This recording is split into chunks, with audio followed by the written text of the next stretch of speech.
Hey guys, അപ്പോൾ ഇന്ന് ഞങ്ങൾ കാത് കുത്താൻ വേണ്ടി പോവുകയാണ്. കാത് കുത്താൻ എന്ന് പറയുമ്പോൾ ചെറിയ മക്കൾക്കൊന്നും അല്ല, എൻ്റെ അനിയനാണ് കാത് കുത്താൻ വേണ്ടി പോകുന്നത്. അതിനായിട്ട് നമ്മൾ നാട്ടിലുള്ളൊരു ജ്വല്ലറിയിലേക്കാണ് വന്നിട്ടുള്ളത്. 2 ദിവസമായിട്ട് നമ്മൾ ഇതിൻ്റെ പുറകെ നടക്കുകയായിരുന്നു. വരുമ്പോൾ ഒക്കെ ഷോപ്പ് ക്ലോസ്ഡ് ആയിരുന്നു. സംഭവം എന്താണെന്ന് വെച്ച് കഴിഞ്ഞാൽ ഇപ്പോൾ ട്രെൻഡിങ് ആയിട്ട് ഓടിക്കളിക്കുന്ന വിരാട് കോഹ്ലിൻ്റെ ഈ ഒരു മോഡൽ ചെയ്യാൻ വേണ്ടിയിട്ടാണ് ഇത്രയും ധൃതി കാണിച്ചത്.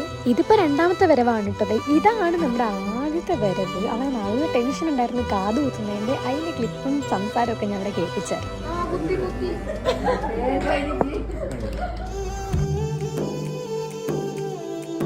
പച്ചയ്ക്ക് കുത്താനുള്ള മടി കാരണമാണ് ഇങ്ങനെ ചെയ്തത്. ഇനിയിപ്പോൾ ഇത് ഉണങ്ങിയിട്ട് വേണം നമുക്ക് അതുപോലെ ആക്കാൻ വേണ്ടി.